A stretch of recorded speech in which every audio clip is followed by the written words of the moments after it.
Magandang araw po sa inyong lahat and welcome to the Manila Times Newsroom. At ngayong araw po ay maghuhukay tayo ng mas malalim sa kwento ng mga nawawalang sabongero. Makakasama po natin ang isang taong makalawang beses raw na ipina-ambush dahil sa kanyang involvement sa isabong. Pero ano nga ba ang kinalaman ng kanyang storya sa mga nawawalang sabongero? Everyone, please welcome Calamba City Councilor Arvin Manguiat.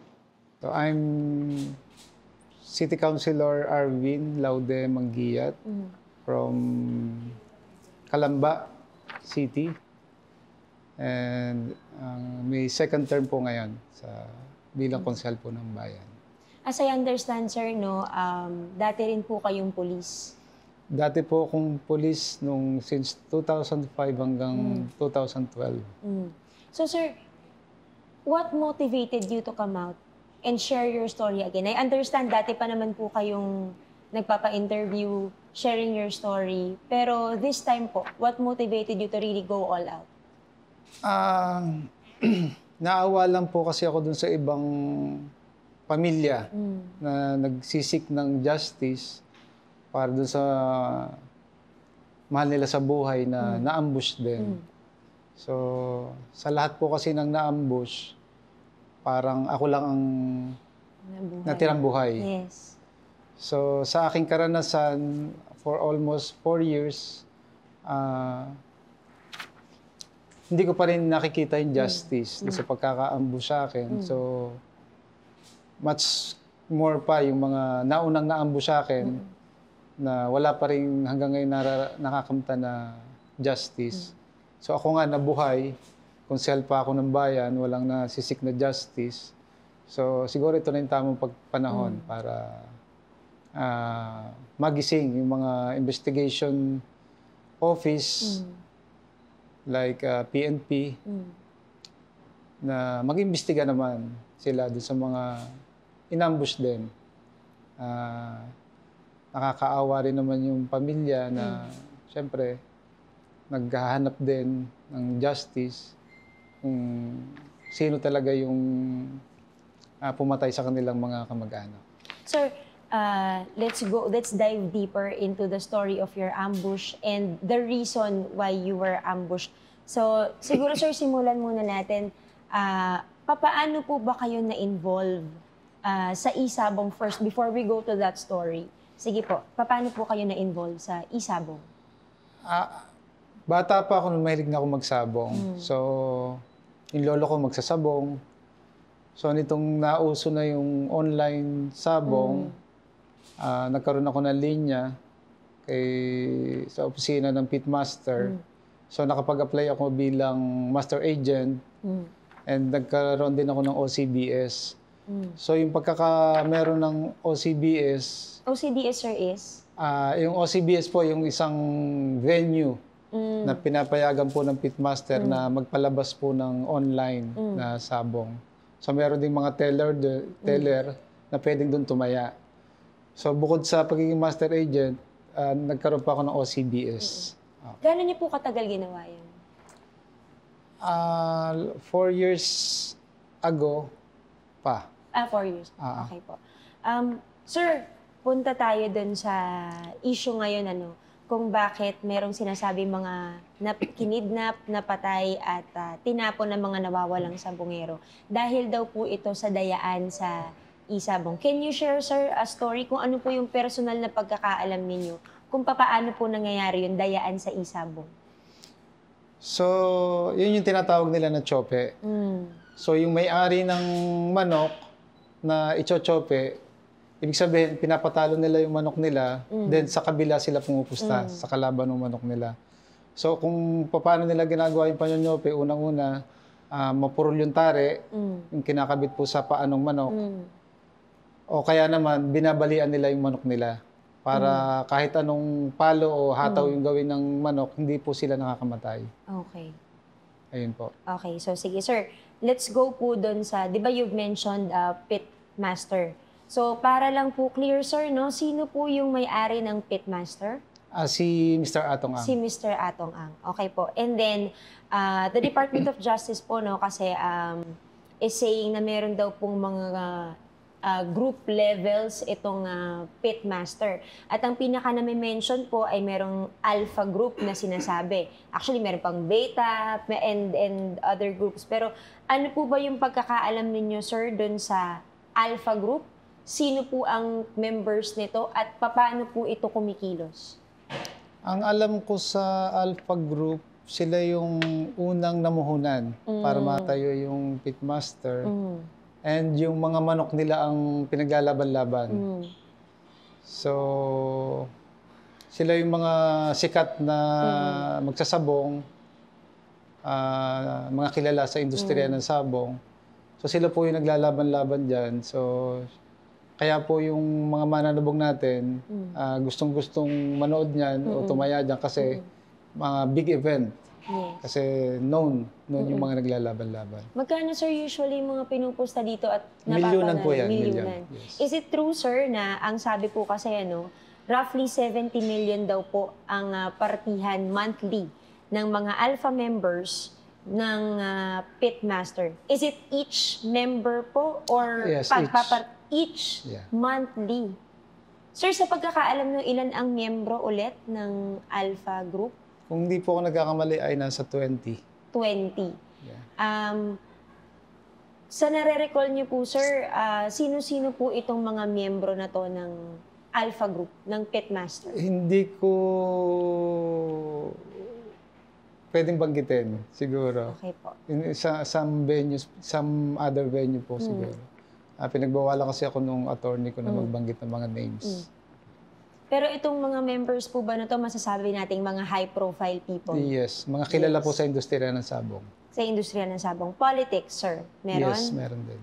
Okay. Police? Law enforcement, meron din? Parang sa Group B, meron. Sa Group B. Okay, sir. Punta tayo kasi meron pang isa pang pinangalanan, si alias Totoy or si Julie Patidongan po, no? Yung tumatayo ngayon na star witness dito sa killing ng mga sabongero. And sinabi niya, of course, bukod kay gaming tycoon Atong Ang, ang actress po na si Gretchen Barreto ay also member of the Alpha Group. And sabi nga po niya, may kinalaman din sa pagkakakidnap, pagkakapatay at pagkakatapon ng mga sabongero sa Taal Lake. Sir, sa pagkakaalam po ba ninyo, miyembro po ng Alpha Group si Gretchen Barreto? Hindi ako sigurado, pero mostly pag pumupunta kami ng Manila Arena, nakikita ko siya nandun. Nandun po siya. Okay. Sige po. Nasa tabi ni Boss Atong. Nasa tabi ni... Okay. Which corroborates also yung sinasabi ni Totoy na palaging magkasama, no? Si Gretchen po at itong si Atong. Sir, papaano nyo, personal nyo pong kilala si Sir Atong Ang? Minsan ako nakarating sa farm niya, sa Siniluan. Kasama ko yung isang kaibigan ko, na kaibigan din niya. Kaya ako nakakasama. And sa nakikita ko naman sa kanya as a businessman. So hindi ko nakikita yung sinasabi na ganun siya, nagpapapatay ng tao. Never ko na nakita sa kanya yun nung panahon na pumupunta ako sa farm po niya. Ayun po. Okay, sige sir, punta tayo dun sa storya naman ng ambush ninyo because you are relating yung pagiging involved ninyo po sa Isabong dun sa failed ambush attempt sa inyo na twice. So, ano nga po ulit nangyari dun, sir? Noong 2008, so yun yung isang ambush po sa akin. Sa Matagal isang na pala, 2008. barangay hall sa Calamba. So kulang-kulang 100 na bala yung naiputok nila sa akin doon. Wala naman ako naging sugat. So ito, nasundan ulit nitong... Miraculously. Yeah. So nasundan itong 2021. Yun nga, nakasugat naman sa akin yung mga bubog na yung sasakyan. So, estimate ko na sa kulang-kulang 200 na bala kasi 6 yung namumutok. So kung sa isang baril ay 30 na bala, so sa 6, nasa 180 na agad. And siguro mga 15 seconds silang sabay-sabay na namumutok na malapitan lang. Mag-isa po kayo nito? Mag-isa lang po ako sa sasakyan. So, ang alam ko may tinamaan ako sa kanila. Namutok din po ako. Nanlaban pa po kayo. Oo. So, nung wala na akong bala, lumapit pa yung isa sa kanila, pinasok yung baril sa loob ng sasakyan ko, itinutok sa katawan ko, inubusan pa ako ng isang karga pa ng magazine. Pero hindi po kayo... Wala pong tumama. Opo. Okay. Sige po. Kaya po, nagtaka rin yung ibang rumisponde kasi nung dumating sila, hindi sila makapaniwalang buhay yung sakay. And yung mga bystander na po doon, ang sumaklolo sa akin para makababa kasi nag-automatic lock yung mga pinto.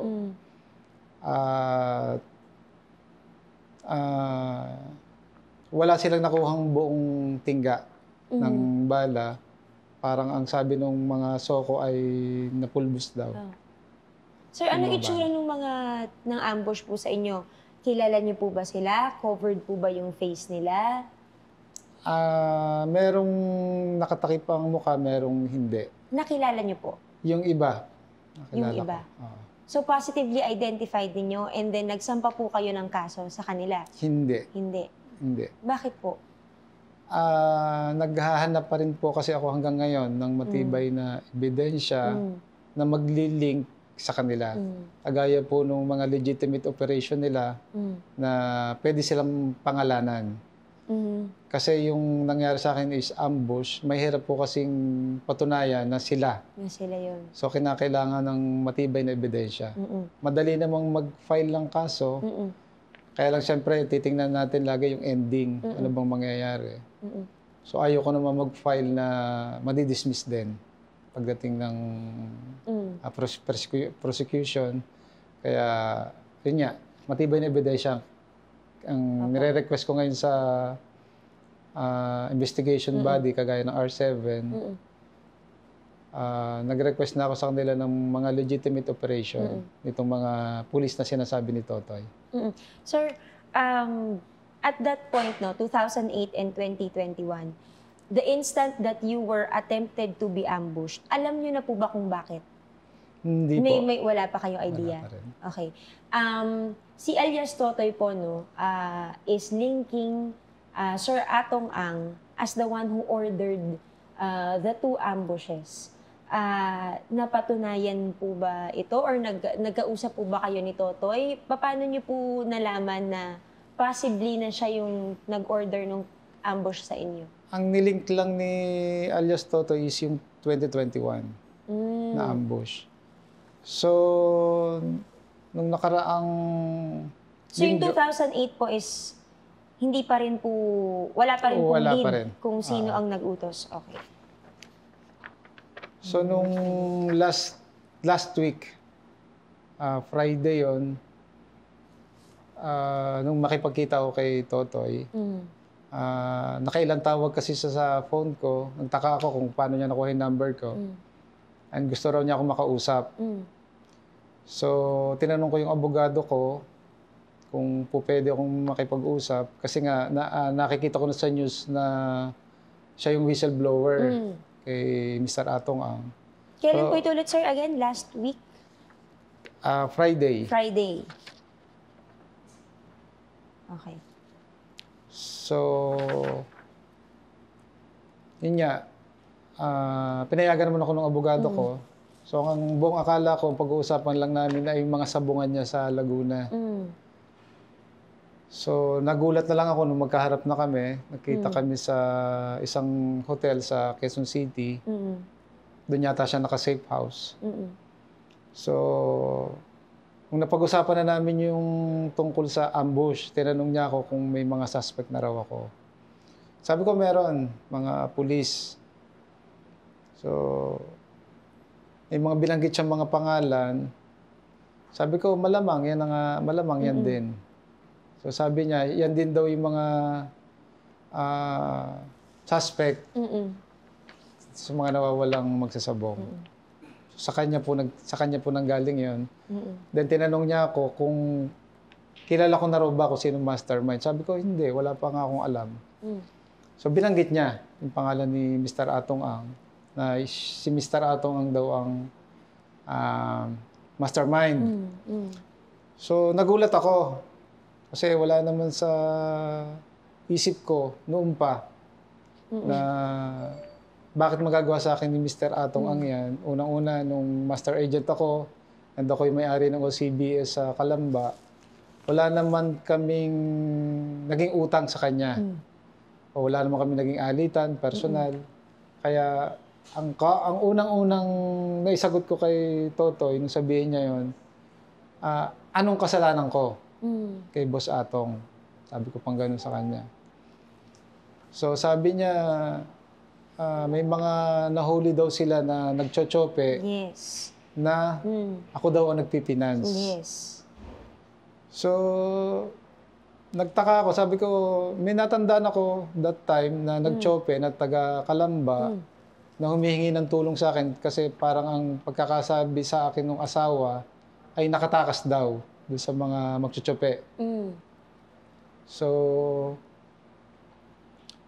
sabi ko doon sa isang kaibigan ko na malapit kay Mr. Atong Ang na tulungan namin. At inaanak ko kako sa kasal tong na-involved. So, ang sabi naman niya sa akin, pare, wag na nating ilapit kasi baka masuspecha pa tayo na kasabot dyan. So, hindi namin nilapit na. So, kaya wala akong iniisip na ibang dahilan pa. Total, hindi naman namin nailapit. So, paano pa may involve yung pangalan ko? Yun, ganun po, ma'am. So, wala na po kayong ibang naiisip na reason na po pwedeng... Pero right away, pagkasabi po ni Totoy, at some point, naniwala na rin po kayo eventually na si Sir Atong po yung nagpautos? Posible. Yun ang pumasok sa isip ko. Pero sa pag-iisip ko talaga, parang hindi sumagi sa isip ko na magagawa sa akin ni Mr. Atong Ang yan. Nagkausap na po ba kayo habang umiinit itong usapin ng mga nawawalang sabongero? Nakausap niyo po ba si Mr. Atong Ang? Hindi pa. Hindi pa. No one attempt from both sides to talk Wala. to each other? Wala po. Okay. Sige po. At kung makikita nyo naman, nakailang interview na sa akin yung ibang media, wala siyang nagiging comment. Yan. Kaya parang nakikita ko rin na nagtataka nga rin ako. Kasi kay Totoy, nag-comment agad siya. So sa akin, wala pa siya nagiging comment. Kaya parang, kasi nagtataka rin ako eh. Yeah. Sige po. Sir, punta tayo dun sa dun sa kaso ng mga missing sabongero. Sabi niyo nga po swerte kayo na kayo lang ang natirang buhay sa lahat ng mga inattempt na ambushin. Sir, narinig niyo na po ba itong plano na ito? Na meron po ba talagang gano'n na kapag may nagchochope at hindi mapigilan, papatayin? Meron po bang ganong sistema yung pamunuan o yung alpha group na sinasabi ng pitmaster? Actually, pumutok yan sa Laguna nung mag-start na yung online sabong sa Laguna. Kasi dati dito lang Mga sa... anong taon po ito? Sa Manila Arena lang po kasi dati yan. So nitong 2021, 2021. kung di ako nagkakamali, parang nagkameron na rin sa Santa Cruz, Laguna. Then pumutok na yan, yung mga nawawalang magsasabong. So maraming lumalapit, nahingi ng tulong, hahanapin yung mga pamilya nila. So yun, tumutulong naman kami paghahanap, kaya lang talagang hindi na makita. Hindi na makita. Opo. The Department of Justice po kasi mentioned, no, specifically si Secretary Remulla, there's a systematic corporate-style killing daw po dito sa pitmaster, no? Ano po yung pagkakaalam ninyo dito? Ang alam ko lang ay si Alice Totoy ang pinagkakatiwalaan. ni Mr. Atong Ang. Mm-mm. So yung sistema kung nagbobotohan ba sila, wala po akong idea. Mm-mm. Mm-mm. Opo. Yun pong paglilibing sa Taal na ginagawa, narinig niyo na po ba yun noon na kung may yung mga napapatay po noon na hindi pa napapabalita, within the circle po ng mga magsasabong, itinatapon sa Taal? Yun po ang sabi ng mga ibang intel operatives na malamang ay doon nga po dinadala. Do you believe, sir, na posibleng may katotohanan po na doon nga dinadala? So, sa nakikita ko sa news, may nakikita naman silang mga buto doon. So, malamang, posible. Opo. Although kasi si PNP Chief General Torre said na he confirmed that there were indeed both human and animal remains dun sa mga sako na nakuha from Taal Lake. But do you think po, as a police officer din, pinapatibay ba nito yung argumento o yung statement ni alias Totoy? Yes, I think. Opo. And do you think po yung mga recovered remains could be of the Sabongeros? Sana, para matuldukan na itong usapin sa mga nawawalang sabongero. Isa pa po sa claim ni Totoy na hindi lang daw po 34, probably 100 or more. Sa palagay niyo po ba, sir, may katotohanan din yung sinasabi ni alias Totoy na hindi lang 34 ang napatay na mga sabongerong allegedly ay nandadaya? Posible din. Posible din. Ah. Okay po. Yesterday po kasi nag-file si alias Totoy officially ng administrative cases sa NAPOLCOM against 12 police officials. Actually, ang iniimbestigahan po ng PNP ay at the moment ay 15. However, the 3 were already dismissed. So, meron po siyang 12 na sinampahan ng kaso na tao. May mga babanggitin po ako na pangalan ng mga pulis. You can confirm or not kung kilala niyo po sila. Okay? Police Colonel Jacinto Malinaw Jr. from Visayas. Kilala ko kasi nag-happy rin niya ng Kalamba. Police Lieutenant Colonel Ryan J. Orapa of the Highway Patrol Group. Kilala ko rin po. Nag-esto po siya ng Laguna. Okay. What is ESTO, sir? Intelligence officer. Okay. Police Major Mark Philip Almedilla ng Cavite Highway Patrol Group. Kilala ko rin po. Okay. Police Executive Master Sergeant Aaron Ezra Cabillan of the Highway Patrol Group. Kilala ko rin. Okay. Police Chief Master Sergeant Arturo de la Cruz Jr. of the Kilala ko rin. Cavite Highway Patrol Group. Police Staff Master Sergeant Joey Encarnacion of the Cavite HPG. Kilala ko rin. Rin po. Police Staff Master Sergeant Mark Anthony Manrique of the Highway Patrol Group. Police Staff Master Sergeant Anderson Abale, Cavite HPG. Police Staff Sergeant Alfredo Andres of Cavite HPG, who is also due for retirement. Kilala ko rin. Okay. Police Corporal Angel Joseph Martin of the Cavite HPG. Kilala ko rin. Ano po ang pagkakakilala ninyo sa mga taong ito? Personal niyo po ba silang kilala? Sila yung mga dating nasa S2 ng Laguna. Okay. Dinawit po sila kasi ni alias Totoy. Pero sir, you may or may not answer this. Do you think po or do you believe na at some point meron din po silang kinalaman dun sa ambush na nangyari sa inyo? Posible. Posible. Kasi sila yung nasa S2 nung panahon na yon. Pero nung ma-ambush ako, ang alam ko nasa Southern District na sila naka-assign sa SPD. So, and naniniwala rin po ako na bukod sa kanila na mga operatiba, meron pang other operatiba na gumagawa rin. I was about to go to that, sir. Meron po ba kayong mga pangalan na eventually idadagdag niyo po dito sa listahan na to? Nagpapa-imbestiga na rin naman po ako. So, meron pa po akong mga pangalan na idadagdag. So, Hindi ko naman sinasabi na sila yung pa-file ko ng habla. So, nag-aantay lang po ako ng matibay na ebidensya. So, nag-request na ako sa R7 para sa SOCO ng cross-matching ng mga legitimate operation po ng mga ibang suspect ko. Kung lalabas po sa investigasyon ng PNP, malaki naman po ang tiwala ko kay General Torre and sa ating SOJ, kay Sir Remulla. Kung mapapatunayan po na may kinalaman si Mr. Atong Ang sa ambush po sa akin, ay wala po akong dahilan para hindi po sasampahan ng kaso. Thank you very much for your time, sir. Thank you very much po. And we wish for justice for you po. And with that, we would like to invite Mr. Atong Ang or his lawyers to our program. Bibigyan po namin kayo ng pagkakataon na ihayag ang inyong panig.